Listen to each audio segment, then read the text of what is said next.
Hello everyone, welcome to Harshi Kannada vlog. ಎಲ್ಲರೂ ಹೇಗಿದ್ದೀರಾ? ಎಲ್ಲರೂ ಚೆನ್ನಾಗಿದ್ದೀರಾ ಅಂದ್ಕೊಂಡು ಇವತ್ತಿನ ಒಂದು ವ್ಲಾಗ್ನ ಶೇರ್ ಮಾಡ್ತಾಯಿದ್ದೀನಿ. ಈ ವ್ಲಾಗಲ್ಲಿ 2-3 ದಿನದ ವ್ಲಾಗ್ನ ನಾನು ಮರ್ಜ್ ಮಾಡಿ ಒಂದೇ ವ್ಲಾಗಲ್ಲಿ ಶೇರ್ ಮಾಡ್ತಾಯಿದ್ದೀನಿ. ಮೊದಲನೇ ದಿನ ಪಾಪುಗೆ ಬಟ್ಟೆ ನೋಡೋದಕ್ಕೆ ಅಂತ ಹೇಳ್ಬಿಟ್ಟು ಮತ್ತೆ ಸಿಟಿ ಸೆಂಟರ್ ಮಾಲ್ಗೆ ಹೋದ್ವಿ. ನೀವು ಅನ್ಕೋಬೋದು ಇವ್ರು ಏನು ಬಟ್ಟೆ ಅಂತ ಹೇಳ್ಬಿಟ್ಟು ಬರೀ 2 ವ್ಲಾಗಲ್ಲಿ ಇದನ್ನೇ ಶೇರ್ ಮಾಡ್ತಿದ್ದಾರೆ ಅಂತ ಹೇಳಿ. ನನ್ನ ತುಂಬ ಅಂದರೆ ತುಂಬ ಚೂಸಿ, ನನಗೆ ಯಾವುದೂ ಅಷ್ಟು ಇಷ್ಟ ಆಗ್ತಿಲ್ಲ. ಮಾಲ್ಗೆ ಬಂದಿದ್ದು ವೆಸ್ಟರ್ನ್ ಸ್ಟೈಲಲ್ಲೂ ಒಂದು ಬೇಕಾಗಿತ್ತು, ಯಾಕಂದರೆ ಫೋಟೋಶೂಟ್ ಮಾಡಿಸ್ಬೇಕು ಅಂತೇಳಿ ಅಂದ್ಕೊಂಡಿದ್ದೀವಿ. ಅದಕ್ಕೂ ಒಂದು ಬಟ್ಟೆ ಬೇಕಾಗಿತ್ತು ಅಂತೇಳಿ ಮಾಲ್ಗೆ ಬಂದ್ವಿ. ಫಸ್ಟಿಗೆ ನಾವು ಬಂದಿದ್ದು ಯೂಸ್ಟ್ರಾದಲ್ಲಿ ಕಲೆಕ್ಷನ್ಸ್ ಚೆನ್ನಾಗಿತ್ತು. ಸರಿ, ಮ್ಯಾಕ್ಸಲ್ಲಿ ಟ್ರೆಂಡ್ಸಲ್ಲೆಲ್ಲ ನೋಡೋಣ, ಅಲ್ಲಿ ಇಲ್ಲಿಕ್ಕಿಂತಲೂ ಚೆನ್ನಾಗಿರೋ ಸಿಗ್ಬೋದೇನೋ ಅಂತ ಹೇಳ್ಬಿಟ್ಟು ಅಲ್ಲಿ ನೋಡಿಕೊಂಡು ಮತ್ತೆ ಮ್ಯಾಕ್ಸಿಗೆ ಬಂದ್ವಿ. ಮ್ಯಾಕ್ಸಲ್ಲಿ ಸುಮಾರು ಕಲೆಕ್ಷನ್ಸ್ ಚೆನ್ನಾಗಿತ್ತು, ಆದರೆ ಸೈಜಸ್ ಎಲ್ಲ ತುಂಬ ದೊಡ್ಡದು. ಪಾಪುಗಂತೂ ಎಷ್ಟೊಂದು ಬಟ್ಟೆ ಸೆಲೆಕ್ಟ್ ಮಾಡಿ ಹಾಕಿ ನೋಡ್ತಾನೆ ಇದ್ವಿ. ಲಾಸ್ಟಲ್ಲಿ ಅಪ್ಪ ಸಾಕು ಬೇಡ ಅಂತ ಹೇಳಿಬಿಟ್ಟು ಅಲ್ಲಿ ಅಂದರೆ ಸೈಜ್ ಎಲ್ಲ ದೊಡ್ಡದಿತ್ತು ಆಲ್ಮೋಸ್ಟ್. ಮತ್ತೇನು ಗೊತ್ತಾಯ್ತಲ್ಲ ಎಲ್ಲ ಸೈಜೆಲ್ಲ ದೊಡ್ಡದಿದೆ ಅಂತ ಹೇಳ್ಬಿಟ್ಟು ಮತ್ತಿನ್ನೇನು ಅದು ಅಲ್ಲಿ ಚೆಕ್ ಮಾಡೋದಕ್ಕೆ ಹೋಗಲಿಲ್ಲ. ಅಲ್ಲಿಂದ ನೆಕ್ಸ್ಟು ಪ್ಲ್ಯಾಂಟನ್ ಹೌಸಿಗೆ ಬಂದ್ವಿ. ಪ್ಲ್ಯಾಂಟನ್ ಹೌಸಲ್ಲಿ ಒಂದು ಲಾಸ್ಟಲ್ಲಿ ಒಂದು ಶಾರ್ಟ್ಸು ಮತ್ತು ಒಂದು ಜೀನ್ಸ್ ಟಾಪು ತುಂಬ ಚೆನ್ನಾಗಿರೋ ಸಿಕ್ತು. ಮ್ಯಾಕ್ಸಲ್ಲಿ ಮಾತ್ರ ಸಿಕ್ಕಾಪಟ್ಟೆ ಡ್ರೆಸ್ ಎಲ್ಲ ಹಾಕಿ ನೋಡಿದ್ವಿ. ಅಂದರೆ ಸೈಜೆಲ್ಲ ತುಂಬ ದೊಡ್ಡದು. ಅವಳಿಗೆ ಚೆನ್ನಾಗಿ ಕಾಣಿಸ್ತಿತ್ತು, ಆದರೆ ಏನಂದರೆ ಸೈಜೆಲ್ಲ ತುಂಬ ದೊಡ್ಡದು. ಆದರೆ ಪ್ಲ್ಯಾಂಟನ್ ಹೌಸಲ್ಲಿ ನನಗೆ ಯಾವುದೇ ರೀತಿ ವೀಡಿಯೋ ಮಾಡೋದಕ್ಕೆ ಹೋಗಲಿಲ್ಲ. ಹಾಗೆಯೇ ಈ ಒಂದು ಫ್ರಾಕ್ ಹಾಕಿದ್ನಲ್ಲ, ಇದು ಮ್ಯಾಕ್ಸಲ್ಲಿ ನೋಡಿದ್ದು. ತುಂಬ ಚೆನ್ನಾಗಿತ್ತು. ಫ್ರಿಲ್ಲೆಲ್ಲ ಬಂದು ಒಂಥರ ಡಿಫ್ರೆಂಟಾಗಿ ಚೆನ್ನಾಗಿತ್ತು, ಅದರೊಳಗೆ ಸೈಜ್ ದೊಡ್ಡದಾಗಿತ್ತು. ಇನ್ನು ಬಟ್ಟೆ ಎಲ್ಲ ತೊಗೊಂಡು ಇನ್ನು ಊಟ ಟೈಮಿಂಗ್ಸ್ ಕೂಡ ಆಗಿತ್ತು. ಪಿಜ್ಜಾ ತಿನ್ನೋಣ ಅಂತೇಳಿ ಅಂದ್ಕೊಂಡ್ವಿ. ಮತ್ತು ಇನ್ನೇನು ಊಟ ಟೈಮಿಂಗ್ಸ್ ಆಗಿತ್ತಲ್ಲ, ಏನಾದರೂ ಬಿರಿಯಾನಿ ಆ ಥರ ತಿನ್ಕೊಂಡು ಹೋಗೋಣ ಅಂತ ಹೇಳ್ಬಿಟ್ಟು ನನ್ನ ಹಸ್ಬೆಂಡು ತಾಜ್ ಹೋಟೆಲ್ ಅಂತ ಇದೆ ಮಾಲ್ ಅಪೋಸಿಟಲ್ಲೇ. ಆದರೆ ನೋಡಿದ್ದೀವಿ ನಾವು ಇದಕ್ಕೆ ಈ ಹೋಟೆಲ್ ಪರ್ಟಿಕ್ಯುಲರಾಗಿ ಯಾವತ್ತೂ ಹೋಗಿಲ್ಲ. ನನ್ನ ಹಸ್ಬೆಂಡ್ ಹೋಗಿದ್ದಾರೆ. ಅಂದರೆ ಟೇಸ್ಟ್ ವೈಸ್ ಎಲ್ಲ ತುಂಬ ಚೆನ್ನಾಗಿರುತ್ತೆ, ಆದರೆ ತುಂಬ ಬಿಗ್ ಕ್ವಾಂಟಿಟಿಯಲ್ಲಿ ಕೊಟ್ಟಿರ್ತಾರೆ, ತಿನ್ನೋದಕ್ಕಾಗೋದಿಲ್ಲ ಅಂತ ಇಲ್ಲಿ ಹೇಳಿದ್ರು. ಅದು ಹಾಗೆ ಆಯಿತು. ಆದರೆ ಇಲ್ಲಿ ಮಂದಿ ಬಿರಿಯಾನಿ ಅಂತ ತುಂಬ different kind of varieties biryanis, chicken ಹಾಗೆ ಮಟನಲ್ಲಿ ಸಿಗುತ್ತೆ ಅಂತ ಹೇಳಿದ್ರು. ಇದು ಆ್ಯಕ್ಚುಲಿ ಮುಸ್ಲಿಮ್ಸ್ ಹೋಟೆಲು, ಅಂದರೆ ಅಲ್ಲಿ ಎಲ್ಲರೂ ಇರೋರೆಲ್ಲ ಮುಸ್ಲಿಮ್ಸೇ, ಆದರೂ ಹಿಂದೂಗಳೂ ತುಂಬ ಜನ ಹೋಗ್ತಾರೆ. ಟೇಸ್ಟ್ ಮಾತ್ರ ತುಂಬಾ ಚೆನ್ನಾಗಿತ್ತು. ಈ ಕ್ವಾಂಟಿಟಿಲಿ ಕೊಟ್ಟಿದ್ರು ತಿನ್ನೋದಕ್ಕಾಗಲಿ. ಅಂದರೆ ನಾವು ತಂದೂರಿ ಮಂದಿ ಬಿರಿಯಾನಿ ಏನೋ ತೊಗೊಂಡ್ವಿ. ಚೆನ್ನಾಗಿತ್ತು ಟೇಸ್ಟ್ ಬಗ್ಗೆ ಏನು ಹೇಳೋದಕ್ಕಾಗೋದಿಲ್ಲ, ಟಾಪ್ ನಾಚ್ ಅಂತಲೇ ಹೇಳ್ಬೋದು. ಆದರೆ ನಮಗೆ ತಿನ್ನೋದಕ್ಕಾಗೋದಿಲ್ಲ, ಯಾಕಂದರೆ ಅಷ್ಟು ಕ್ವಾಂಟಿಟಿ ಇರುತ್ತೆ. ಇನ್ನು ಪಾಪು ಇಟ್ಕೊಂಡು ಈ ಥರ ಊಟ ಮಾಡೋದೆಲ್ಲ ಸಿಕ್ಕಾಪಟ್ಟೆ ಹಿಂಸೆ ಅನಿಸುತ್ತೆ, ಯಾಕಂದರೆ ಅವಳು ಸುಮ್ಮನೆ ಕೂತ್ಕೊಳ್ಳೋದೇ ಇಲ್ಲ. ಅಲ್ಲಿಂದ ಇಲ್ಲಿಂದ ಅಲ್ಲಿಗೆ ಹೋಗೋದೇ ಇಲ್ಲ, ಕಿತಾಪತಿ ಮಾಡ್ತಾನೆ ಇರ್ತಾಳೆ. ನೀವು ಯಾರಾದರೂ ಶಿವಮೊಗ್ಗದವರಾಗಿದ್ದರೆ ಈ ಹೋಟೆಲಲ್ಲಿ ಒಂದು ಸತಿ ಟ್ರೈ ಮಾಡಿ. ಫುಡ್ ಮಾತ್ರ ತುಂಬ ಚೆನ್ನಾಗಿತ್ತು. ಕ್ವಾಂಟಿಟಿ ತುಂಬ ಜಾಸ್ತಿ ಇರುತ್ತೆ, ಆದರೆ ಒಂದು 5-6 ಜನ ಇದ್ದರೆ ಹೆಂಗೋ ಮೇಂಟೈನ್ ಮಾಡ್ಕೊಂಡು ತಿನ್ಬೋದು. 4 ಜನಕ್ಕೆಲ್ಲ ಇದು ಸುಮ್ಮನೆ ಹಾಗೆ ಉಳಿಯುತ್ತೆ. ನಾವು ಮನೆಗೆ ಕೂಡ ತೊಗೊಂಡ್ವಿ. ಹಾಗೆ ಇದನ್ನ ಶುಕ್ರವಾರ ನಾನು ಮತ್ತೆ ವ್ಲಾಗ್ನ ಕಂಟಿನ್ಯೂ ಮಾಡ್ತಾಯಿದ್ದೀನಿ. ನಾವು ಅಂದರೆ ಇವಾಗ ಆಷಾಢ ಮಾಸ ನಡೀತಿರೋದ್ರಿಂದ ನಾನು ಕೋಟೆ ಮಾರಮ್ಮನ ದೇವಸ್ಥಾನಕ್ಕೆ ಹೋಗ್ತೀನಿ ಅಂತ ಹೇಳ್ಬಿಟ್ಟು ಲಾಸ್ಟ್ ಒಂದು ವಿಡಿಯೋದಲ್ಲಿ ಶೇರ್ ಮಾಡಿದ್ದೆ. ಹಾಗಾಗಿ ನಾನು ಇವತ್ತು ಹೊರಟಿದ್ದೀನಿ. ಆದರೆ ನಿಂಬೆಹಣ್ಣು ದೀಪ ಕೂಡ ಹಚ್ಚಬೇಕಾಗಿತ್ತು ಅಂತೇಳಿ ಅಂದ್ಕೊಂಡಿದ್ದೆ. ಹಾಗಾಗಿ ದೇವಸ್ಥಾನಕ್ಕೆ ಸ್ವಲ್ಪ ಲೇಟ್ ಆಯಿತು. ನಾವು ಮನೆಯಿಂದ ಹೊರಡೋ ಅಷ್ಟೊತ್ತಿಗೆ ಆಲ್ಮೋಸ್ಟ್ 11:30 ಆಗೋಗಿತ್ತು. ಪಾಪುಗೆಲ್ಲ ರೆಡಿ ಮಾಡಿಸ್ಕೊಂಡು ಮನೆ ಕೆಲಸ ಅದು ಇದು ಎಲ್ಲ ಮಕ್ಕಳನ್ನೆಲ್ಲ ಸ್ಕೂಲಿಗೆ ಕಳಿಸ್ಬಿಟ್ಟು ಹೊರಡೋ ಅಷ್ಟರಲ್ಲಿ ಸುಮಾರು 11:30 ಆಗಿತ್ತು. ಇನ್ನು ಪಾಪು ಅವಾಗ ತಾನೇ ಅವಳನ್ನ ಸ್ನಾನ ಮಾಡಿಸಿ ಎಲ್ಲ ಅವಳನ್ನೇನು ರೆಡಿ ಮಾಡಿರಲಿಲ್ಲ, ಹಾಗೆಯೇ ಜಸ್ಟ್ ಬಟ್ಟೆ ಹಾಕ್ಸ್ಬಿಟ್ಟು ಮಲಗಿಸಿದೆ. ಇನ್ನು ನಾವು ಹೊರಡೋ ಟೈಮಲ್ಲಿ ಅವಳನ್ನು ಕೂಡ ರೆಡಿ ಮಾಡಿಸ್ಕೊಂಡು ಕರ್ಕೊಂಡು ಹೋಗೋಣ ಅಂತ ಹೇಳ್ಬಿಟ್ಟು ಎಬ್ಬರಿಸಿದ್ವಿ. ಹಾಗಾಗಿ ಅವಳ ಮುಖ ಸ್ವಲ್ಪ ಡಲ್ ಅನ್ನಿಸ್ತಿತ್ತು. ಅದಾದಮೇಲಿಂದ ಸ್ಟಾರ್ಟ್ ಮಾಡ್ಕೊತಾಳೆ ಅವಳು ಸ್ವಲ್ಪ ಮುಂದೆ ಹೋಗಿದ ತಕ್ಷಣ. ಇನ್ನು ದೇವಸ್ಥಾನದ ಹತ್ರನೇ ಒಂದು ಗ್ರಂಥಿಗೆ ಅಂಗಡಿ ಇದೆ, ಅಲ್ಲೇ ಹೋಗ್ಬಿಟ್ಟು ದೇವಸ್ಥಾನ ಅಂದರೆ ಪೂಜೆಗೆ ಏನೇನು ಬೇಕೋ ಎಲ್ಲ ಐಟಮ್ಸ್ ಎಲ್ಲ ತೊಗೊಳ್ಳೋಣ ಅಂತೇಳಿ ಬಂದಿದ್ದೆ. ಪೂಜೆ ಐಟಮ್ಸ್ ಎಲ್ಲ ತೊಗೊಂಡು ದೇವಸ್ಥಾನದ ಒಳಗಡೆ ಬಂದರೆ ಎಷ್ಟು ರಶ್ಶು ಅಂದರೆ ನಿಜವಾಗ್ಲೂ ಪೂಜೆ ಮಾಡೋದು ಕೂಡ ಅಷ್ಟು ಕಷ್ಟ ಆಗಿತ್ತು, ಅಷ್ಟು ರಶ್ ಇತ್ತು. ಹಾಗೆಯೇ ನಿಂಬೆಹಣ್ಣು ದೀಪಕ್ಕೆಲ್ಲ ರೆಡಿ ಮಾಡಿಕೊಡ್ತಾಯಿದ್ರು ನನ್ನ ಹಸ್ಬೆಂಡ್. ಯಾಕಂದರೆ ಪಾಪು ನಾನು ಇಟ್ಕೊಂಡಿದ್ವಲ್ವ, ನೀನು ಅವಳನ್ನ ಇಟ್ಕೊಂಡು ನಾನು ರೆಡಿ ಮಾಡಿಕೊಡ್ತೀನಿ ಅಂತ ಹೇಳ್ಬಿಟ್ಟು ಅವರೇ ಎಲ್ಲ ರೆಡಿ ಮಾಡಿಕೊಟ್ರು. ಇನ್ನು ಗದ್ಗೆ ಹತ್ರನೇ ಯಾವಾಗಲೂ ನಿಂಬೆಹಣ್ಣು ದೀಪ ಅದನ್ನೆಲ್ಲ ಹಚ್ತಾ ಇದ್ದಿದ್ದು. ಆದರೆ ಈ ಸತಿ ಸಿಕ್ಕಾಪಟ್ಟೆ ರಶ್ ಇತ್ತು. ಅಂದರೆ ಫುಲ್ಲು ಗದ್ಗೆಯಿಂದ ಹಿಡಿದು ದೇವಸ್ಥಾನದ ಎಂಡ್ವರೆಗೂ ಏನೋ ಇತ್ತು ಅನಿಸುತ್ತೆ ಲೈನು, ಅಷ್ಟೊಂದು ಜನ ಇದ್ದರು. ಹಾಗಾಗಿ ಎಲ್ಲರೂ ಕೂಡ ಈ ತ್ರಿಶೂಲದ ಹತ್ರನೇ ನಿಂಬೆಹಣ್ಣು ದೀಪ ಹಚ್ಬಿಟ್ಟು ಪೂಜೆನ ಮಾಡ್ತಾಯಿದ್ರು. ಅದಕ್ಕೆ ನಾನು ಇಲ್ಲೇ ನಿಂಬೆಹಣ್ಣು ದೀಪ ಹಚ್ಬಿಟ್ಟು ಪೂಜೆನೆಲ್ಲ ಮಾಡ್ತಾಯಿದ್ದೀನಿ. ಗದ್ಗೆ ಹತ್ರ ಹೋಗಿ ಮಾಡೋದಾಗಿದ್ದಿದ್ರೆ ಸಂಜೆ ಆದರೂ ಆಗ್ತಿರ್ಲಿಲ್ವೇನೋ ಗೊತ್ತಿಲ್ಲ, ಅಷ್ಟು ರಶ್ಶು. ಅಂದರೆ ತುಂಬ ಕೆತ್ತಾಡ್ತಾರೆ, ಜಗಳ ಮಾಡ್ತಾರೆ. ದೇವಸ್ಥಾನಕ್ಕೆ ಬಂದ್ರೂ ಸುಮ್ಮನೆ ಇರೋದಿಲ್ಲ, ಫುಲ್ಲು ನೂಕು ಅದನ್ನೆಲ್ಲ ಮಾಡ್ತಾರೆ. ನೆಮ್ಮದಿಯಾಗಿ ಪೂಜೆ ಮಾಡಬೇಕು ಅಂತಲೂ ಅನಿಸೋದಿಲ್ಲ. ಅದಕ್ಕೆ ನಾನು ಇಲ್ಲೇ ಪೂಜೆ ಮಾಡಿದೆ. ಹಾಗೆಯೇ ಈ ಆಷಾಢ ಮಾಸದಲ್ಲಿ ಎಲ್ಲರೂ ಕೂಡ ಸಾಮಾನ್ಯವಾಗಿ ನಿಂಬೆಹಣ್ಣು ದೀಪ, ಕುಂಬಳಕಾಯಿ ದೀಪ ಎಲ್ಲ ಹಚ್ಚುತ್ತಾರೆ. ಹಾಗಾಗಿ ನಾನು ಕೂಡ ಲಾಸ್ಟ್ ಇಯರ್ ಕೂಡ ನಿಂಬೆಹಣ್ಣು ದೀಪ ಎಲ್ಲ ಹಚ್ಚಿದೆ. ಹಾಗಾಗಿ ಈ ವರ್ಷವೂ ಕೂಡ ಹಚ್ತಾ ಇದ್ದೀನಿ. ದೀಪ ಎಲ್ಲ ಹಚ್ಬಿಟ್ಟು ದೇವ್ರಿಗೆ ಪ್ರದಕ್ಷಿಣೆ ಹಾಕೋಣ ಅಂತೇಳಿ ಬಂದರೆ ಅಲ್ಲೂ ದೇವ್ರು ನೋಡೋದಕ್ಕೂ ಬಿಡ್ತಾ ಇರಲಿಲ್ಲ ಜನ, ಅಷ್ಟು ತಳ್ಳಾಡ್ತಾಯಿದ್ರು. ಅಂದರೆ ಏನಂದರೆ ಇವಾಗ ಅವ್ರದ್ದು ಕೆಲಸ ಆಗಿಬಿಡ್ಬೇಕು, ಬೇರೆಯವ್ರದ್ದು ಏನಾದರೂ ಪರವಾಗಿಲ್ಲ, ಬಟ್ ಅವ್ರು ಮುಗಿಸ್ಕೊಂಡು ಹೋಗ್ಬಿಡ್ಬೇಕು ಅಂತಾರೆ. ಹಾಗೆಯೇ ಮತ್ತೆ ನಾನು ಭಾನುವಾರ ವ್ಲಾಗ್ನ ಕಂಟಿನ್ಯೂ ಮಾಡ್ತಾಯಿದ್ದೀನಿ. ಭಾನುವಾರ ಹಂಗೆ ಸ್ವಲ್ಪ ಮನೇಲೆಲ್ಲ ಕೆಲಸ ಎಲ್ಲ ಆಗಿತ್ತು, ಮಕ್ಕಳು ಫ್ರೀ ಆಗಿದ್ದರು, ಸ್ವಲ್ಪ ಕೆಲಸ ಕೂಡ ಇತ್ತು. ಹಾಗೆ ಒಂದು ಪಾರ್ಸೆಲ್ ಕೂಡ ಬರೋದಿತ್ತು ಬಸ್ ಸ್ಟ್ಯಾಂಡಿಗೆ, ಅಂದರೆ ಚಿಕ್ಕಮಂಗ್ಳೂರಿಂದ ಬರೋದಿತ್ತು. ಹಾಗಾಗಿ ಅದನ್ನು ಕಲೆಕ್ಟ್ ಮಾಡ್ಕೋಬೇಕಾಗಿತ್ತು ಅಂತೇಳಿ ಹೋಗಿದ್ವಿ. ನಾವು ಹೋಗಿ ಒಂದು 5 ನಿಮಿಷ ವೆಯ್ಟ್ ಮಾಡಿದ್ವಿ, ಬಸ್ಸಿನ ಬಂದಿರಲಿಲ್ಲ. ಅದಾದಮೇಲೆ ಬಸ್ ಬಂತು, ನನ್ನ ಹಸ್ಬೆಂಡ್ ಹೋಗಿ ಪಾರ್ಸೆಲ್ನ ಕಲೆಕ್ಟ್ ಮಾಡ್ಕೊಬಂದರು. ಇನ್ನು ನಾವು ತರಿಸ್ಕೊಂಡಿದ್ದು ಚಿಕ್ಕಮಂಗ್ಳೂರಿಂದ ಪಾಪು ಬಟ್ಟೆ. ಅಂದರೆ ನಾನು ಸಿಕ್ಕಾಪಟ್ಟೆ ಹುಡುಕ್ತೆ, ನನಗೆ ಟ್ರೆಡಿಷ್ನಲ್ ಔಟ್ಫಿಟ್ ಎಲ್ಲೂ ಕೂಡ ಸಿಗ್ತಾ ಇರಲಿಲ್ಲ. ಸಿಕ್ಕಿದ್ರೆ ಬರೀ ಫ್ರಾಕು, ಅದು ಬಿಟ್ಟರೆ ಬೇರೆ ಏನೂ ಸಿಗ್ತಾ ಇರಲಿಲ್ಲ, ಆಪ್ಷನ್ಸೇ ಇರಲಿಲ್ಲ. ಅಂದರೆ ಫ್ರಾಕ್ ಎಲ್ಲ ತೊಗೊಂಡಿದ್ವಲ್ಲ, ಮತ್ತು ನನಗೆ ಫ್ರಾಕ್ ಏನು ಬೇಡ ಅಂತ ಹೇಳ್ಬಿಟ್ಟು ಸ್ವಲ್ಪ ಬೇರೆ ಏನಾದರೂ ಡಿಫ್ರೆಂಟಾಗಿ ಹುಡ್ಕೋಣ, ಈಗ ಶರಾರ ಟೈಪು ಇಲ್ಲ ಮಿಡ್ಡಿ ಟೈಪು ಆ ಥರ ಎಲ್ಲ ನೋಡಿದ್ವಿ. ಅಂದರೆ ಶರಾರ ನನಗೆ ಚಿಕ್ಕಮಂಗ್ಳೂರಲ್ಲಿ ಸಿಕ್ತು. ಅಂದರೆ ನಾನು ಹಾಸನಲ್ಲಿ ಚೆಕ್ ಮಾಡಿದ್ದು ರೆಹಾರ್ ಅನ್ನೋ ಒಂದು ಶಾಪಲ್ಲಿ, ಆದರೆ ಅವ್ರು ನಮ್ಮ ಚಿಕ್ಕಮಂಗ್ಳೂರು ಶಾಪಲ್ಲಿದೆ ಅಂತೇಳಿ ಹೇಳಿದ್ರು.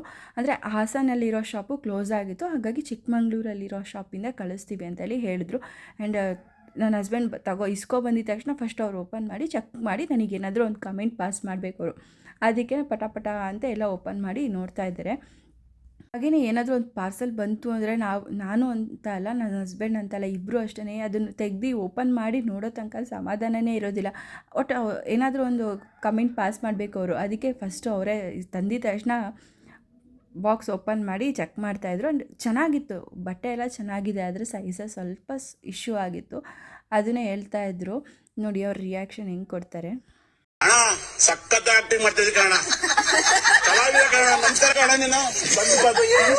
ಬ್ಯಾಕ್ಗ್ರೌಂಡಲ್ಲಿ ಸಾಂಗ್ ಪ್ಲೇ ಆಗ್ತಾಯಿತ್ತು, ಹಾಗಾಗಿ ನಾನು ಇಲ್ಲಿ ವಾಯ್ಸ್ ಓವರ್ನ ಕೊಡ್ತಿದ್ದೀನಿ.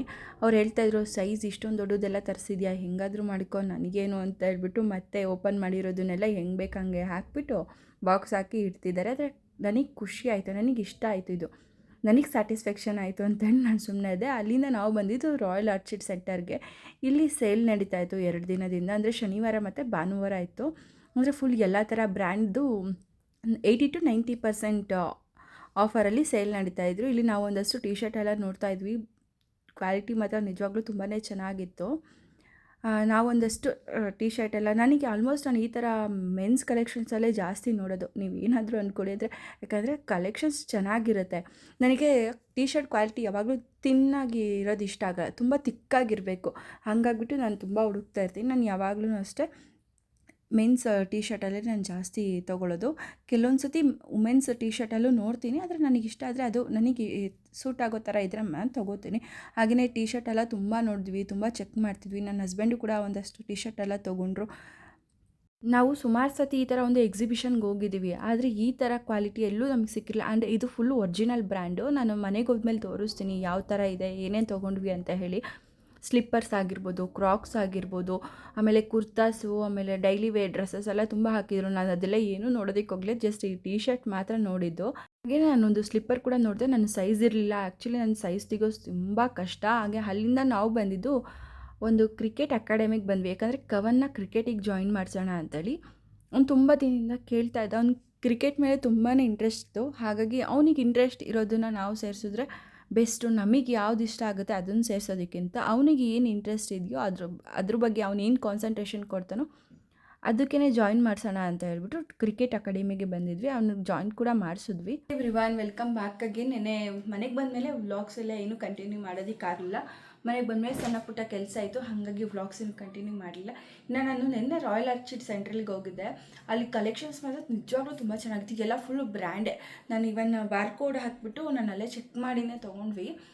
ಜಾಸ್ತಿ ಏನು ತೊಗೊಂಡೆ, ಒಂದು 3 ಟಿ ಶರ್ಟ್ನ ತೊಗೊಂಡಿದ್ದೀನಿ ನಾನು, ಕಲ್ವಿನ್ ಕೆಲ್ಲಿಂದು.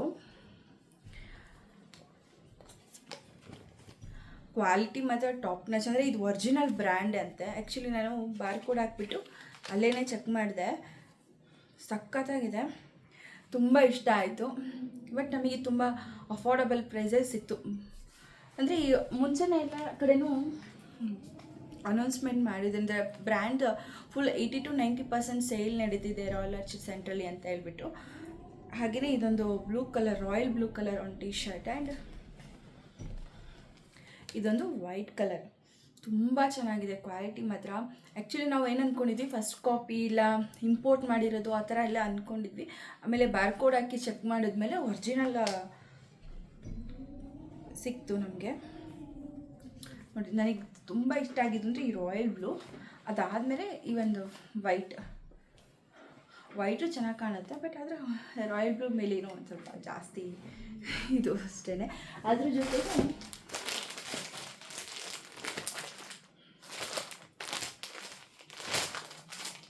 ಟಾಮಿ ಫ್ಲೇರ್ ಯಾವುದಿದೆ ನೋಡ್ತೀನಿ. ಇನ್ನೊಂದು ಬ್ಲ್ಯಾಕ್ ಕಲರ್ ಒಂದಿದೆ.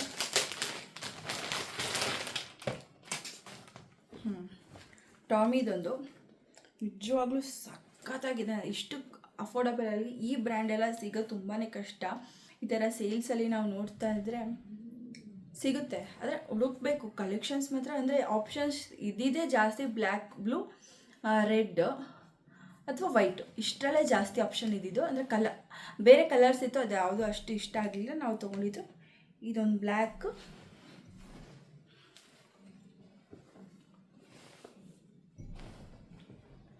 ಇದೊಂದು ವೈಟ್ ಆ್ಯಂಡ್ ರಾಯಲ್ ಬ್ಲೂ. ಹೇಗೆ ಕಾಣಿಸ್ತಿದೆ, ಚೆನ್ನಾಗಿ ಕಾಣಿಸ್ತಿದೆಯಾ ಅಂತ ಹೇಳಿ. ನನಗೆ ರಾಯಲ್ ಬ್ಲೂ ಮೇಲೆ ಸ್ವಲ್ಪ ಜಾಸ್ತಿ ಇಷ್ಟ ಆಗಿದ್ದು. ಅದಾದಮೇಲೆ ಇನ್ನು ಪಾಪುದು ಡ್ರೆಸ್ಸು ನಾವು ನಿನ್ನೆ ಬಸ್ಸಲ್ಲಿ ಪಾರ್ಸಲ್ ತೊಗೊಂಬಂದ್ವಲ್ಲ, ನಾನು ಫುಲ್ ಓಪನ್ ಮಾಡಿ ತೋರಿಸಿರಲಿಲ್ಲ. ತೋರಿಸ್ತೀನಿ ನೋಡಿ. ಶರಾರ ಟೈಪ್ ಇದು.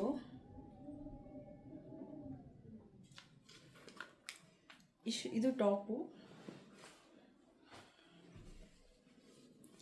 ಹಾಗೆಯೇ ಇದು ಬಾಟಮ್.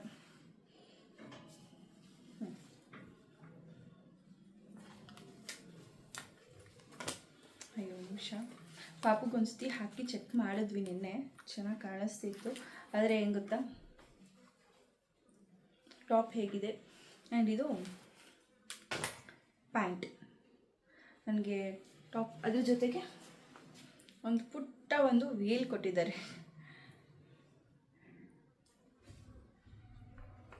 ಚೆನ್ನಾಗಿದೆ. ಆಮೇಲೆ ಇದ್ರದ್ದು ಪ್ರೈಸ್ ಬಂದು ಎಕ್ಸಾಕ್ಟಾಗಿ ಹೇಳಬೇಕು ಅಂದರೆ 2470, 2475 ಚಿಲ್ಲರೆ. ಆದರೆ ನಮಗೆ ಡಿಸ್ಕೌಂಟ್ ಹೋಗಿ 2145 ರುಪೀಸಿಗೇನೋ ಸಿಕ್ತು. ಚೆನ್ನಾಗಿದೆ, ನನಗೆ ಇಷ್ಟ ಆಯಿತು. ಅಂದರೆ ಇವಾಗ ದೊಡ್ಡವ್ರಿಗಿಂತ ಬಟ್ಟೆಗಳೆಲ್ಲ ಜಾಸ್ತಿ ಮಕ್ಕಳದೇ ತುಂಬ ಎಕ್ಸ್ಪೆನ್ಸಿವ್ ಇರುತ್ತೆ. ಆ್ಯಂಡ್ ಕ್ವಾಲಿಟಿನೂ ಅಷ್ಟೇ ಚೆನ್ನಾಗಿದೆ. ಒಂಥರ ಸ್ಮೂತ್ ಮೆಟೀರಿಯಲು. ಇದು ಒಂಥರ ಆರ್ಗನ್ಸ ಥರ ಅನ್ಕೊತೀನಿ, ನನಗೆ ಯಾವುದೊಂದು ಗೊತ್ತಾಗ್ತಾಯಿಲ್ಲ. ಪ್ಯಾಂಟ್ ಬಂದು ಟಾಪು, ಬಟ್ ಅದಕ್ಕೆ ಕೆಲವೊಂದ್ಸತಿ ಏನಂದರೆ ಅದು ಯಾವ ಮೆಟೀರಿಯಲ್ ಅಂತ ಗೊತ್ತಿರ್ತಾ ಇದ್ದರೆ ಪಟ್ ಅಂತ ಹೇಳೋದಕ್ಕಾಗಲ್ಲ. ಟ್ರಾನ್ಸ್ಲೇಟ್ ಮಾಡಿದ್ರೆ ಸ್ವಲ್ಪ ಕೆಲವೊಂದ್ಸತಿ ಕಷ್ಟ ಆಗುತ್ತೆ. ಬಟ್ ಚೆನ್ನಾಗಿ ಕಾಣಿಸ್ತಿತ್ತು ಪಾಪುಗೂ. ಇದನ್ನು ಆಲ್ಟ್ರೇಷನ್ ಮಾಡಿಸ್ಬೇಕು ಪ್ಯಾಂಟು, ಯಾಕಂದರೆ ತುಂಬ ಉದ್ದ ಇದೆ ನೋಡಿ, ಇಷ್ಟು ಉದ್ದ ಇದೆ. ಇದು ನಾನು ತರಿಸ್ಕೊಂಡಿದ್ದು ಆ್ಯಕ್ಚುಲಿ ನಾನು ರೆಹರ್ ಅಂತ ಹಾಸನಲ್ಲಿ ಸ್ವಲ್ಪ ಫೇಮಸ್ ಇದೆಯಲ್ಲ ಶಾಪು, ಆ ಶಾಪಲ್ಲಿ ನಾನು ಕಾಂಟ್ಯಾಕ್ಟ್ ಮಾಡಿದ್ದು. ಬಟ್ ಅವರು ಹೇಳಿದರು ಇಲ್ಲ ನಮ್ಮದೇ ಶಾಪು ಚಿಕ್ಕಮಂಗ್ಳೂರಲ್ಲಿಂದ ಕಳಿಸೋದು ನಾವು ಅಂತೇಳಿ ಹೇಳಿದರು. ಅಂದರೆ ಅಲ್ಲಿಂದ ಶಾಪು ಕ್ಲೋಸ್ ಆಗಿತ್ತು, ಹಾಗಾಗಿ ಚಿಕ್ಕಮಂಗ್ಳೂರಿಂದ ಕಳಿಸಿಕೊಟ್ರು. ತುಂಬ ಚೆನ್ನಾಗಿ ರೆಸ್ಪಾನ್ಸ್ ಮಾಡಿಕೊಂಡು ತುಂಬ ಚೆನ್ನಾಗಿ ಕೋಪ್ರೇಟ್ ಇತ್ತು ಅವ್ರ ಕಡೆಯಿಂದ. ಪ್ರಾಡಕ್ಟ್ ಬರೋ ತನಕನೂ ನಾನು ಆ್ಯಕ್ಚುಲಿ ಬಸ್ಸಿಗೆ ಹಾಕ್ಸ್ಕೊಂಡಿದ್ದೆ. ಅಂದರೆ 2-3 ಅವರಲ್ಲೆಲ್ಲ ಬಂದುಬಿಡುತ್ತೆ ಶಿವಮೊಗ್ಗ. ಇನ್ನು ಕೊರಿಯರ್ ಮಾಡಿಸ್ಕೊತೀನಿ ಅಂದರೆ ಮ್ಯಾಕ್ಸಿಮಮ್ 2 to 3 ಡೇಸ್ ಆದರೂ ಬೇಕು. ಹಾಗಾಗ್ಬಿಟ್ಟು ನಾನು ಬಸ್ಸಿಗೆ ಹಾಕಿಸ್ಕೊಂಡೆ. ಚೆನ್ನಾಗಿತ್ತು. ಆ್ಯಂಡ್ ಇದನ್ನು ಹೋಗಿ ಸಂಜೆ ಆರ್ಡರ್ ಮಾಡಿಸ್ಕೊಂಬರ್ಬೇಕು. ಸಂಜೆ ಸ್ವಲ್ಪ ಕೆಲಸ ಇದೆ.